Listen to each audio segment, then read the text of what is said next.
Yeah, go ahead, if you don't mind. Well, practice means practice.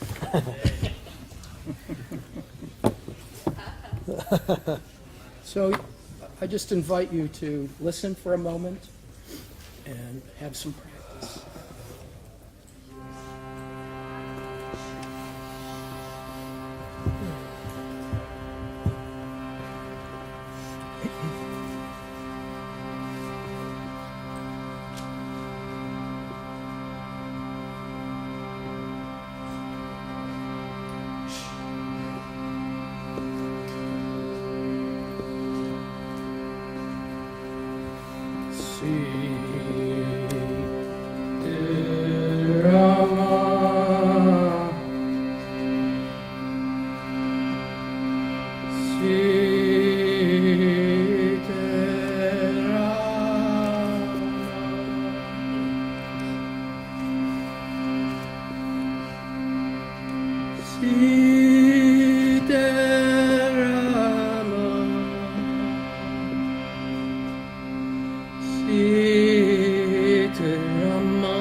I'm sure many of you know that was a love song. And it's about a path that strangely is largely unknown in the transpersonal world of those that came to the West from India. The name is Grahastya, which means roughly enlightenment through romantic love, whereby families are created and parents age, become grandparents, have grandchildren have children whose children have children, and then die. It's a strangely missing path, although it is certainly the core foundation of the Indian culture, and all cultures, is to have been created by the romantic love, let us hope, of our parents meeting, having the lives whereby we're here today, some very mysterious way, that the seed of life is infinite. We all read in the Old Testament about, in the early pages, about somebody begets somebody who begets somebody who begets. And I always thought that was kind of boring, until recently I realized that it's the very profound reality that we don't think much about. The power of the infinity of creation, of procreation, of life. And so this path is not that well known in our field. It focused more on consciousness than on seed. Although in Indian Sanskrit you quickly learn that seed is more important than consciousness. We've just been focusing on it, I think because of LSD. Ram Dass went to India to find out what is LSD because of its effect on consciousness, and they started telling us about consciousness. But seed is more critical because it's whereby we all become incarnate in here. No one is here, as Shakespeare, I think, said in one of his plays, I think Macbeth, you have to be of woman born. It's a very deep thing that we see it, but we have to look at it with deeper eyes. For example, Ram Dass, after teaching for 40 years, that family life was a melodrama. If you know this quote, you could raise your hand. That he taught for 40 years that family life was a melodrama, and the real spiritual growth, you test it in your family. Actually, it's the reverse. is family life is spiritual growth of creating life, but we don't have that type of respect or perception. We've been scientized. Even the term reproduction has replaced procreation. Pro meant on the behalf of the creator, life comes forth. Genetic research is the outcome. GMO, the manipulation of the material plane around the seed. Ram Dass in 2009 found out that he had a grandchild and an adult child, which he dreaded finding out. You can check this out on the Huffington Post, where he was interviewed in 2009 or 2010.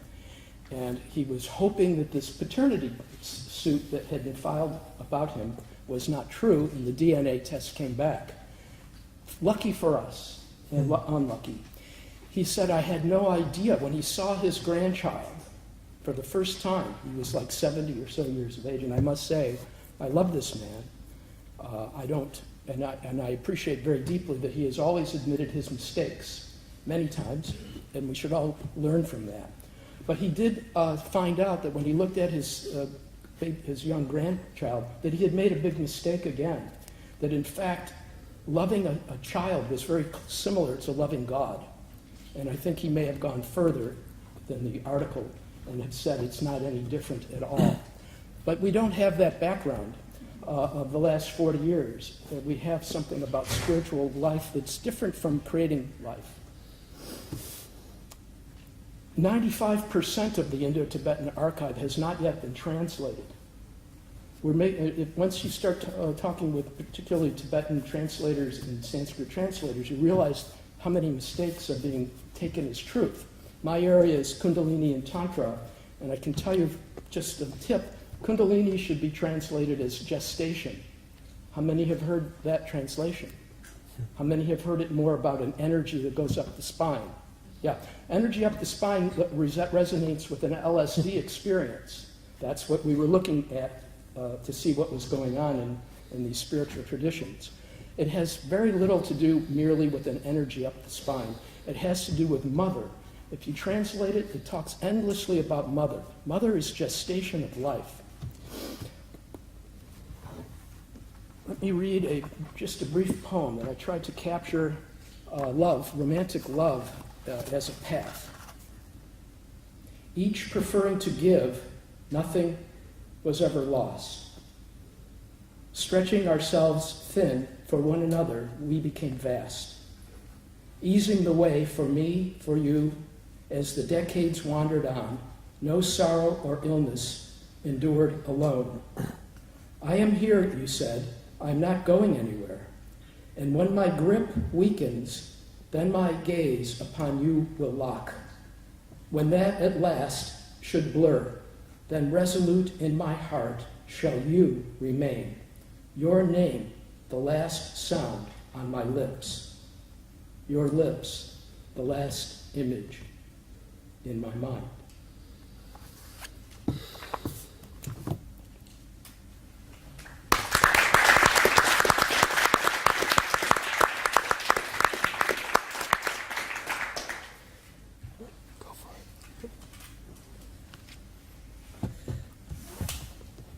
Thank you very much, Stuart, for your nice opening and for these words at the end. And thank you everybody. Well, for me it's very special to be here today. I have been in ITP 20 years ago during an open doors event. And today I'm here in another kind of open doors as a presenter through the big door. First of all, thank you very much, Stephen Smith. Thank you very much, Sofia University. Thank you, EUROTAS, the European Transpersonal Association, and thank you for the Transpersonal movement. That's why I'm here, and that's why I'm very grateful. I was trained by Salvador Roquet, a Mexican psychiatrist, in sacred plants and indigenous traditions. I've worked very intensively in Mexico with different healers, and all these experiences gave me an holistic vision of that we are trying to communicate to our students. We have created an Institute of Transpersonal Psychology in Barcelona about 20 years ago. We have 3 missions: to train as a clinic for patients and a base for communicate information and broadcasting. We have teachers coming from different countries. We also teach, run courses, and we have a program in training psychology and psychotherapy, transpersonal. Conscious presence and integral listening, or the meiotic capacity of shamans and healers for listening without words. Or, in Jung words, the self-healing potential, the trust in the process, and the psychotherapy as a co-creation. All these items, that's why which ones we work and we teach in our institute. We work also in the qualities of the presence, acceptance, unconditional openness, qualities that we think that the psychotherapies, the transpersonal psychotherapies have to have. Devotion, adaptability, integrity, empathy, compassion, and creativity, co-creativity, because psychotherapy is an act of co-creation between 2 or more people.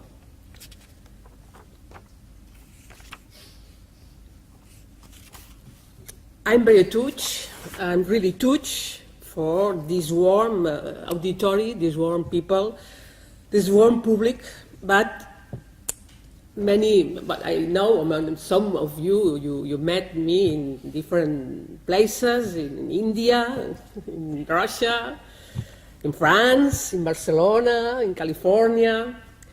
And that's why I want to be short, because I want to listen my colleagues. And I want to stop here and only thank you again for to be here, and see you later. Thank you very much.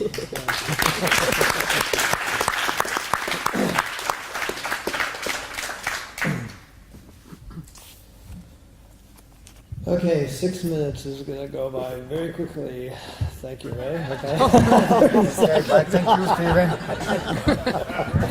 When you get into these shamanic trances, Yes. mind is, Yes, you step outside of time and space when you go into non-ordinary reality. I was trying to think. Oh, I was trying to think just what it is I would like to say about my practice and the work that I do. And there's so much to say, but I will limit it for this panel, trying to get within the 5 or 6 minutes. There were a lot of things that were said by Stan and also by Jim that really apply to my life and what led me to the work that I'm doing. I've always had a vision of the universe as sacred. As a kid, I was raised Catholic, and the guardian angel wasn't an act of faith, it was an experience for me. So, to me, it wasn't like as if there were, or just kind of hold it on faith that there is, and then, It was an actual experience for me. And the thing that was interesting that I found was, maybe not interesting is the right word, it was sad, that there was nobody I could talk to.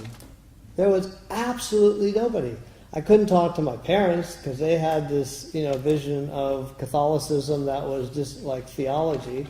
I couldn't talk to my friends because they thought I was nuts if I told them that I had conversations with my spirit guides, right?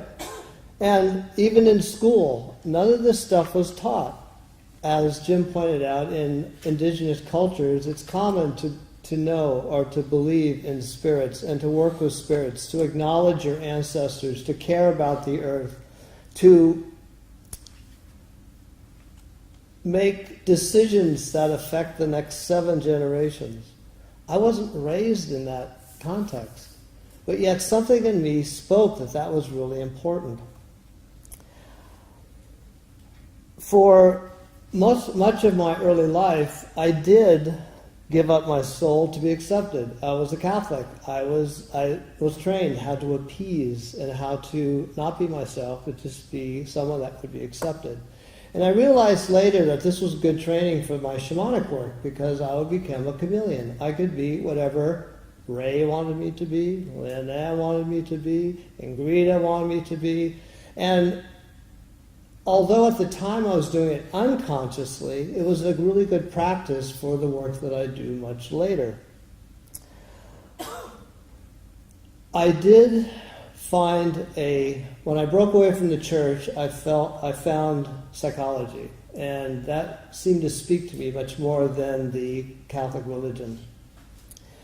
And fortunately, I got involved with Jung, who directed me towards Eastern religions and spirituality and all the practices that were talked about, the meditation, the yoga, the pranayama, the fasting, the reading the sacred text, all these kind of things.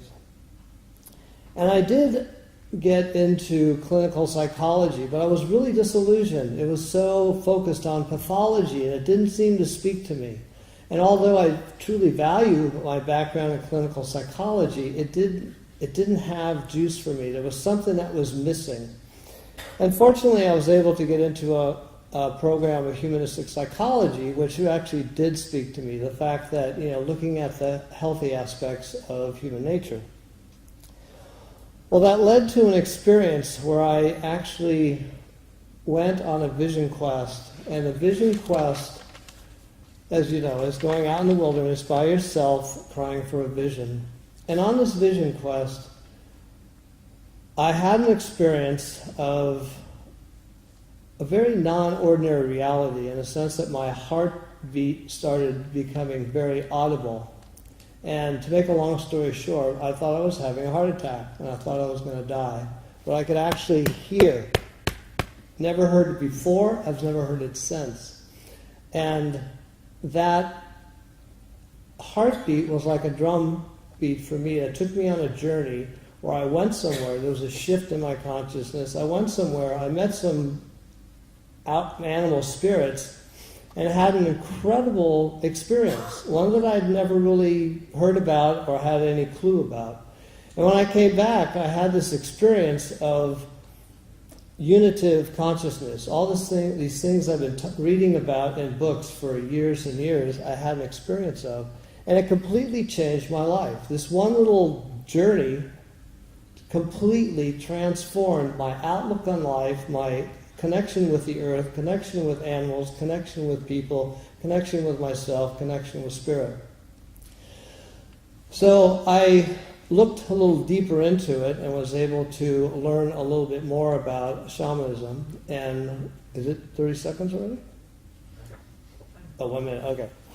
So what I do in my practice is I do shamanic counseling. And shamanic counseling has 2 forms. One is someone that does not want to learn how to journey, to do the shamanic journey, comes to me, I journey for them, and we discuss that.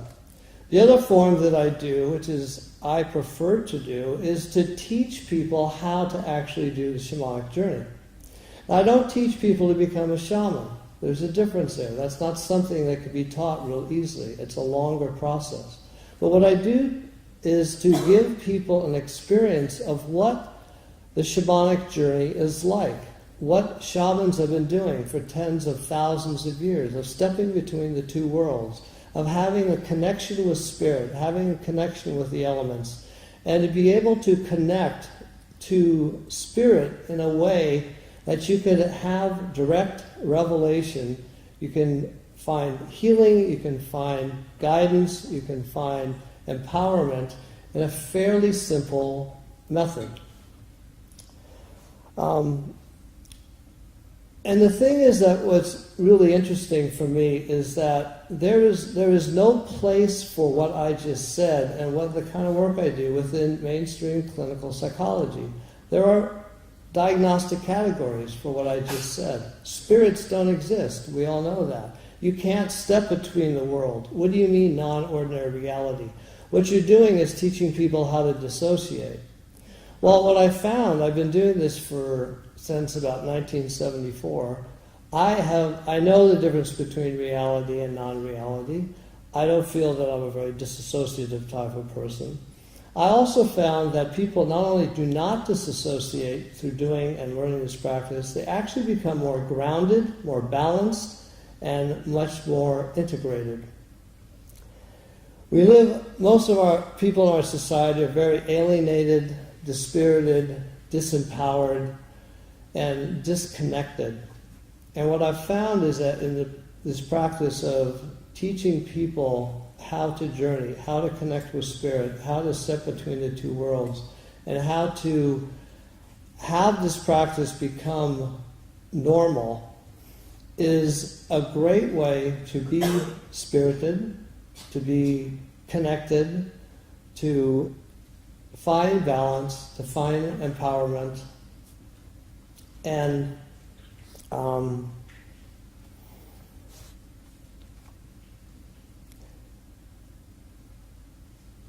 it's a way to connect with one's soul as well as the earth, the elements, spirit, and each other. So, how can I say it? Did you wave me yet? Oh, okay. So, let's see. Okay, as I said, 6 minutes is crazy. So I will just thank you for the opportunity to share the work that I do. And if you have any questions, you can ask me afterwards. Thank you.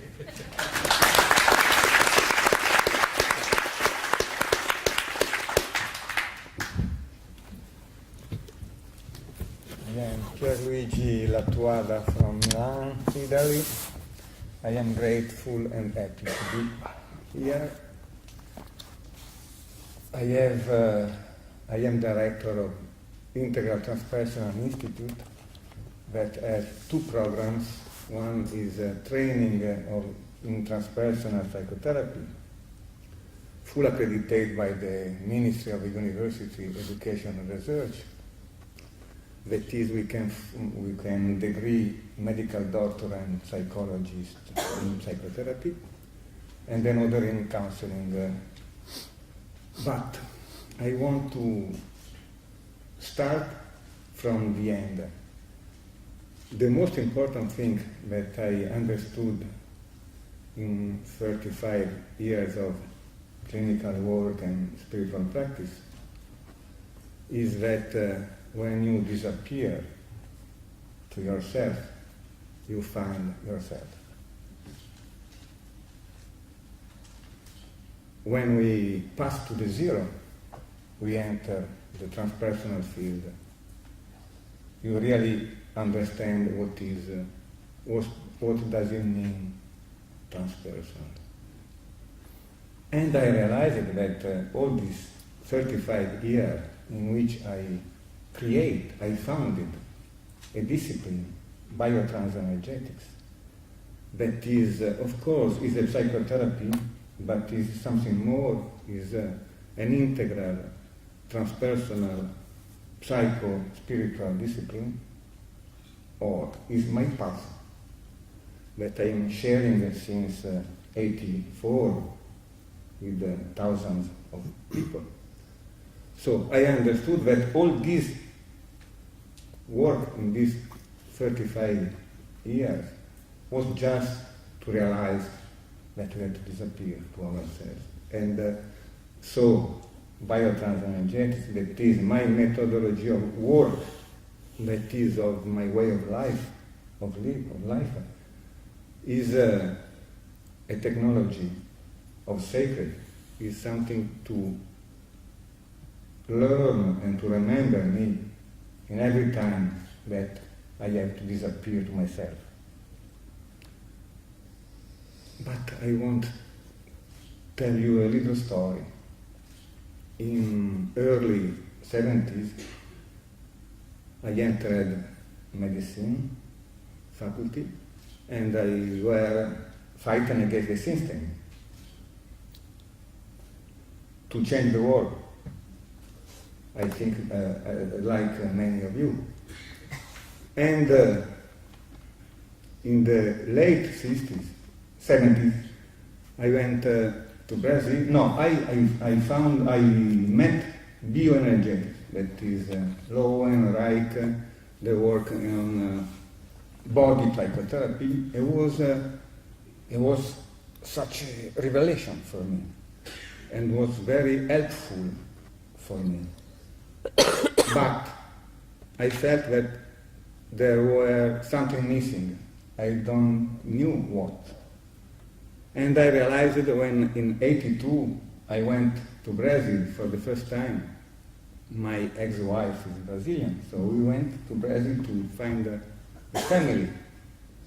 For me, Brazil was just samba and carnival. I didn't like it at all. But since I am here, I said, I want to know something about Macumba, the syncretic cult, no? Rituals.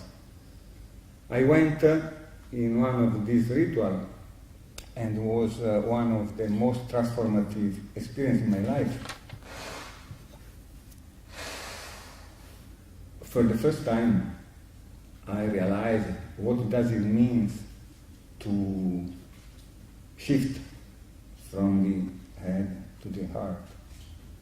Of course, we can read, we can knowledge what is, but I felt for the first time with all my bodies, of all my soul and my mind, what does it mean? I could merge, I could dive into something that I never knew. And this diving into the essence, into the spirits, into the field, into the mana, was a rebirthing for me and was the beginning of biotransenergetics. Since that time, I started to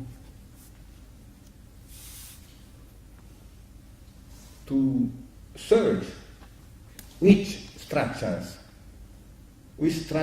of behavior, which structure of feeling, of thinking, allow us to have such experience,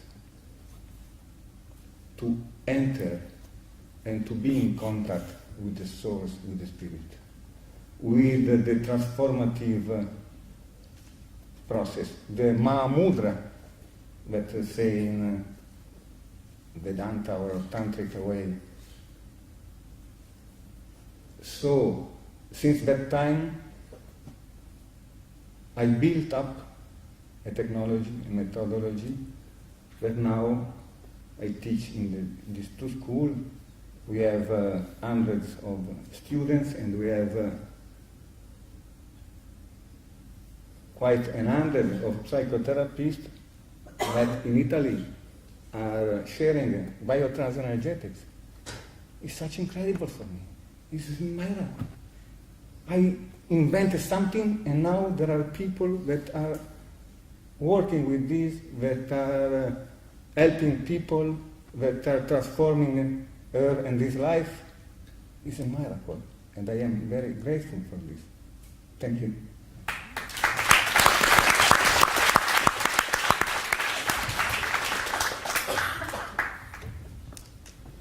My name is Brand Corcoran, and I teach at CIS.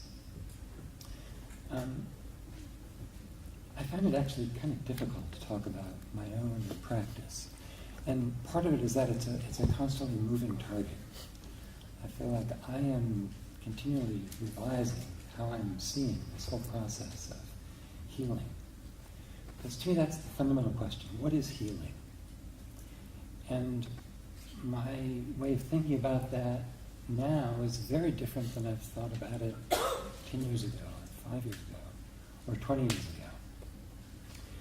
And I realized that actually my own journey in terms of being a psychotherapist has corresponded to my own spiritual journey. I began psychology really out of Buddhist practice. That was really my first way into the inner world. Well, LSD first, then Buddhism.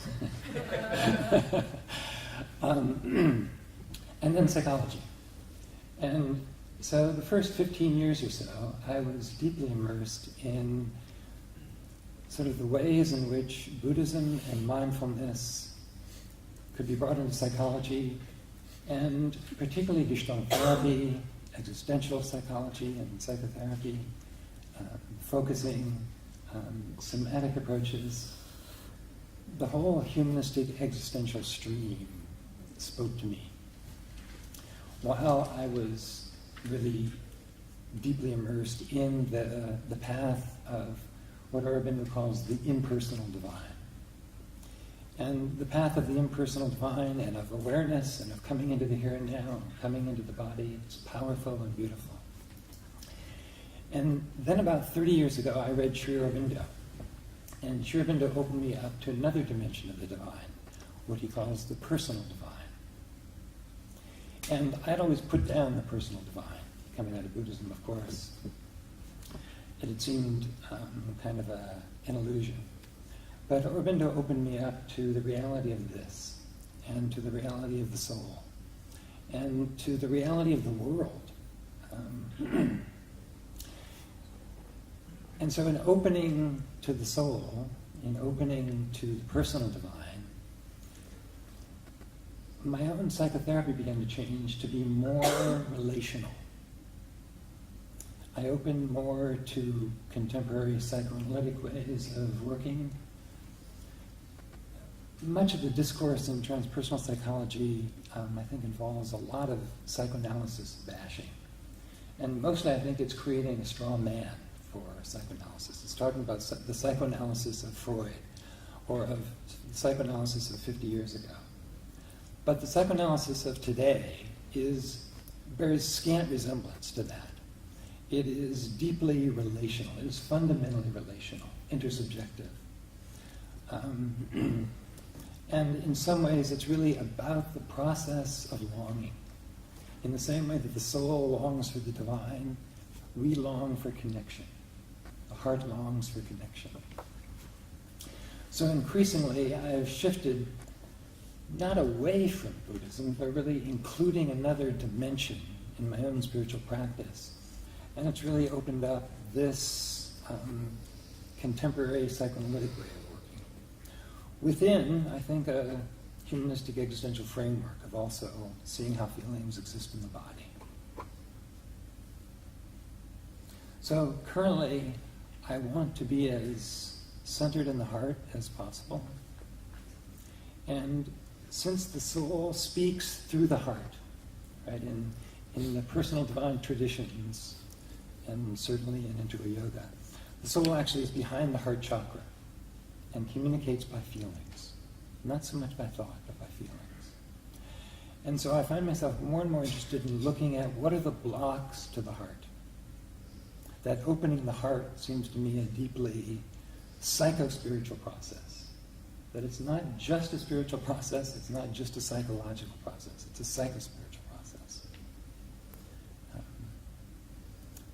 I think in the description of this panel, it said, how do you bring in the transpersonal into your clinical work?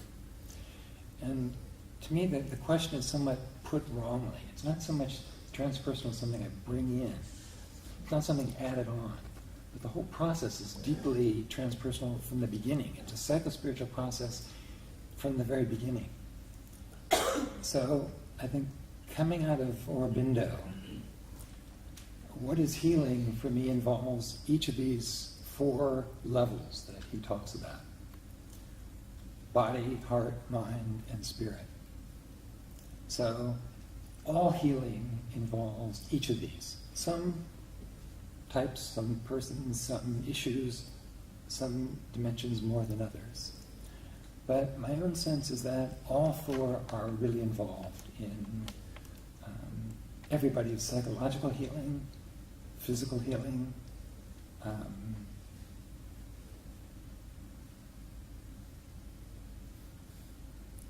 so I want to work with all 4 dimensions with my clients. I want to work with how they are in their body, what's happening in terms of their diet, their exercise, to what extent they are, not just have a physical practice, but to what extent they can feel their feelings in their body.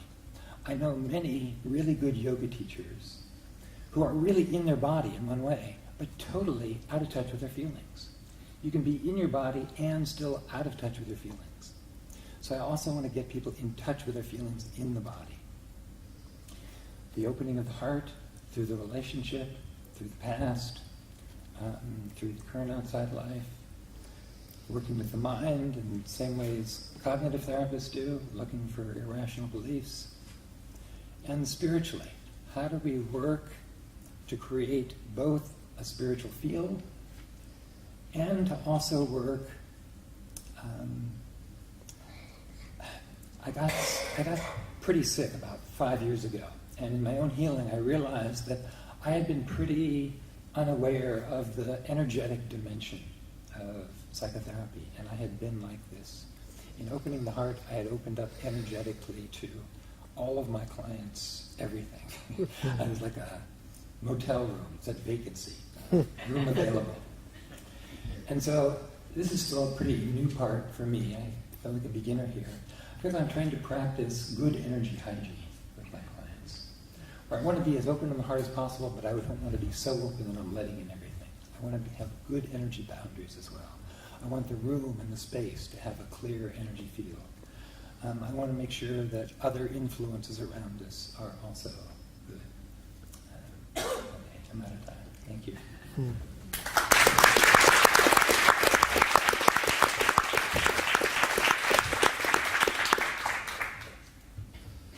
I'm Vladimir Maikov. I'm president of Russian Association of Transpersonal Psychology and Psychotherapy and chair of Transpersonal Psychology at Moscow Institute of Psychoanalysis. During lunch break with Stephen Aline, my very good friend, we visited Whole Food store. And it reminded me a story I heard from Stan Grof about the founder of Whole Food store, who got the very idea of such business from his experience participating in holotropic breathwork with Stan in New York many years ago. And later he published his story in New York Times magazine. And it brings into my mind a thought that even short, really transpersonal experience can change your life completely. It's irreversible. What you put there into your mind, it's impossible to extract again out. There is no delete button inside it. We will keep everything. And so even small seed of real experience can catalyze a really great change. And we can find this in many wisdom traditions, in traditional societies. John Kabat-Zinn, in his book, Wherever You Go, There You Are, share the custom of Vietnamese peasant. They are walking on rice field, and in spontaneous moment, the bell is ringing in the village, and they stop the walk, and they look into sky. There is sky, and we, like sky, are infinite. And then they go back to rice field, to everyday activity, and then in unpredictable moment again the bell rings, and they again stop, and they again remember who they really are. So I think that the main transpersonal practice is to remember who we really are. It was Georgy Ivanovich Gurdjieff who always taught the students, remember who you are, who used different alarms to reawake them and to return them back. And so for me, the main connection between transpersonal and practice with life is just remember and just be. In a sense, we can say that before transpersonal, chop wood, carry water, and after transpersonal, chop wood, carry water, and I can say,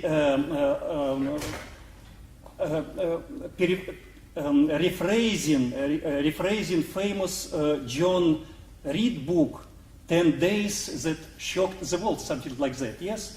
We can think about 10 great transpersonal events that change the world irreversibly or will change. First, satellite. In 1975, satellite was sent to cosmos, and we all citizens of Earth saw this picture of Earth from cosmos. Who we are looking at this picture, where we are, directly in cosmos. So this event extract all our mind into cosmos and make all us, initiated all humanity into transpersonal. Second, Hoffman, Watsman, Grof, and all other psychedelic pioneers. It's irreversible. It's impossible to delete psychedelic revolution and its impact on our society. Third,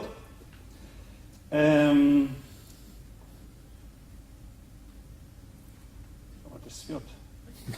Third, it's cartography of real cartography, extended cartography of psyche. It was Grof who first, from Western scientists, proved the wisdom of ancient tradition. We are not limited. We are infinite. The nature of psyche is shunyata, unlimited possibility. Fourth, internet, Silicon Valley, communicative revolution. It's just manifestation of inner nature of our consciousness. Our consciousness, it's infinite. There is no limits in communication in ideal or God consciousness, so it's just embodied. Fifth, forming of global world. Global village. Is it reversible? I don't think so. Six, revolution in education. It's completely transpersonal impact on everything. Seven,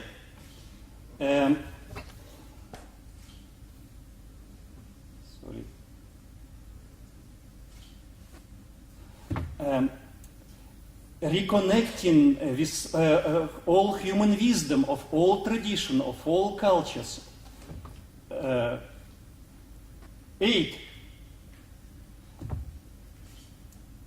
exploit of creativity everywhere, in every field. 9, care of the universe, not only by your family, your nation, universe. And 10, guess what? Global future, global enlightenment. It should be irreversible. So thank you.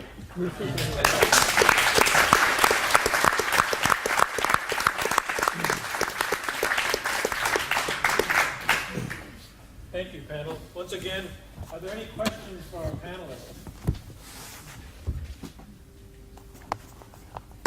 People are in the afternoon. End of the day. Yeah, that'd be great.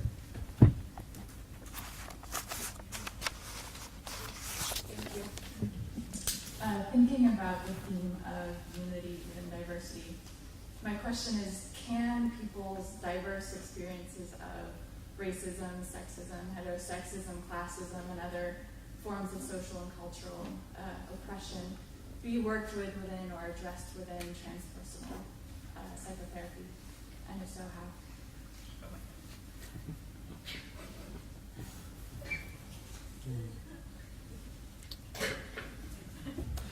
course, it has to. If it doesn't, it's irrelevant. The phrase of unity in diversity, it's like they're both there. Both difference is there and unity is there at the same time. So that's different than having the context of there's only difference. Only difference, it becomes hard to come together, in my own sense. I think the transpersonal framework allows for coming out of a basic sense of unity to appreciate that I find unity by getting into my difference. By individuating as fully as possible, I come into the unity. I think that all of the work on diversity in all the schools that are going on sometimes misses this larger spiritual holding and framework, and that it's crucial for us really to come together and even really appreciate the extraordinary differences that are there. Sometimes spirituality is used to erase differences. There's only oneness. And I think increasingly the direction of spirituality is to appreciate difference. That makes sense. I think that there is a law that is on the basis of our life, that is to make the two one. That is, the life is making always the two one. That is, unity and diversity is just two phases of the process of life. That is, more I come in my center, more my consciousness expand.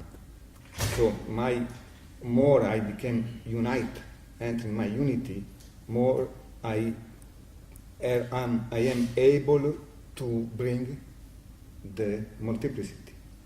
So to work with the state of consciousness, to work with the transpersonal technology can help us and the humanity to respect the law of the life.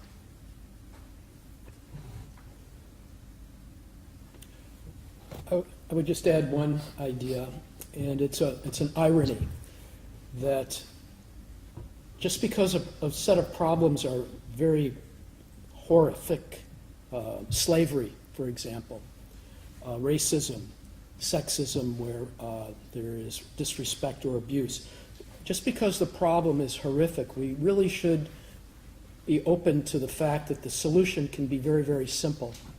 And I think very easily about the power of friendship. I didn't always know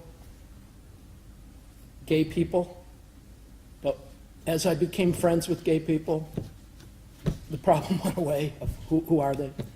I grew up at a time when I never saw a black person.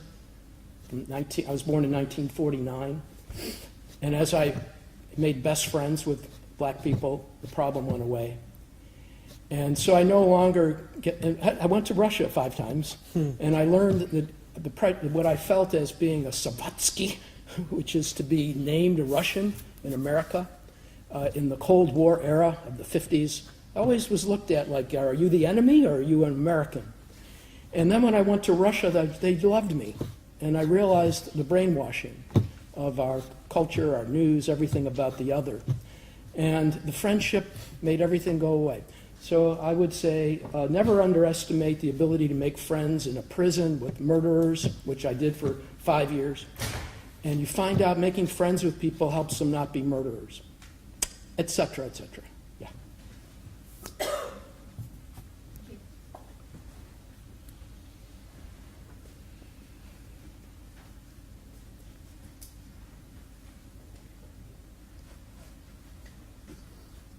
We're moving along here, making up some time. We're going to be taking a good long break, but it seems to me after a panel on practice that we should do something, a little bit of practice. So I'm going to ask Stu to do another, just a short 2 or 3 minute chant for us, and just really experience something nonverbal with a lot of words. So Right. Can you? Happy to. Yeah, so I'm sure you all have done some type of call and response chanting, yeah? Let's see. Well, it's very simple. We'll skip the complexity. We'll just do Om. So I'll go like this, and then I'll do like in hip hop, I'll go like this, right? Oh, is this on? Then I'll do this, and guess what? You'll go. Do you have any cigarette lighters or anything? And then I'll do the next line, which will be something like that. And then I'll do this again, and we'll go back and forth. The only thing to watch out for is I'll speed up the tempo. Even in the 2 minutes, we'll get to quite a rousing tempo.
I invite you to take this presence and refresh yourselves. We'll gather back here at 20 after 5 for our last panel on research.